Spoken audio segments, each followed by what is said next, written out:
He will try to discourage us. But there's a power, church, in prayer. Seek the Lord. The psalmist said, I will call upon him in the day of trouble, and he will deliver me, and I will glorify him. Seek the Lord, church. Draw close to the Lord. The psalmist many times was in jeopardy, and he was in trouble.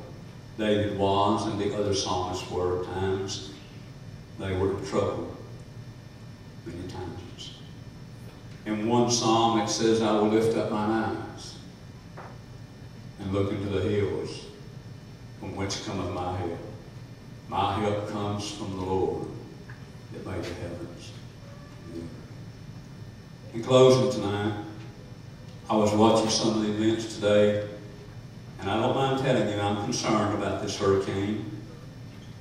I was watching one man, and I don't know his name, and they had already given a mandatory evacuation for New Orleans. That means get out, head for higher grounds. And this man, he rode out Katrina, and he said, I'm not going anywhere, I'm going to ride this one out. And he began to tell about his house, the steel in a concrete structure, several feet down, and all those things that he has. And he said, we're going to be just fine. And I hope that he is. You know, he may be, but he had a pretty good point to us. He has made a strong preparation, and he has built a strong, strong house to withstand the storms when they blow against him. Other houses may be washed away. His may stand. The Lord says, he said sometimes the winds come and the waves and they beat upon the house. You know the story. Well, the house that's built upon the sand and the house that's built upon the rock. And when the storms of life are raging, when the winds and the rains and the floods come, the houses that are built upon the sand, the Lord says they'll be swept away.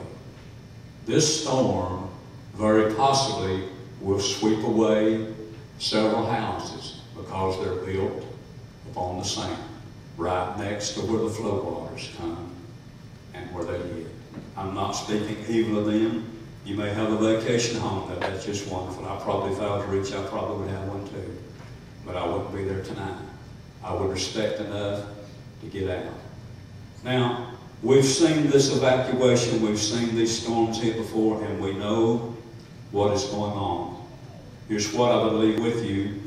There's some people smart enough to get out of the path of the storm.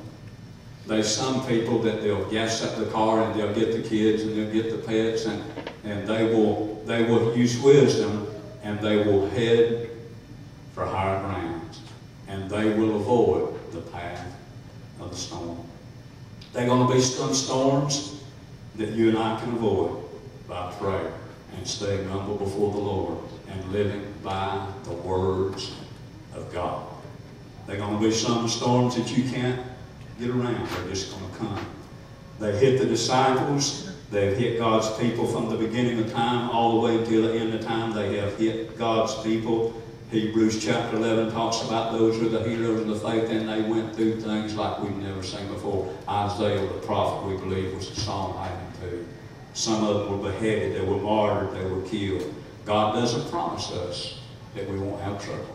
He doesn't promise us that we will live a life of roses without thorns. I've read this Bible through, and despite popular opinion, God doesn't promise that. He does promise us that from every affliction, He will deliver us. Here's what He promises you. Between now and the end of your life, or between now and the coming of the Lord, you should know, you should have read the Bible, and if you didn't even believe the Bible, you should be able to tell by what we see going on in our world today.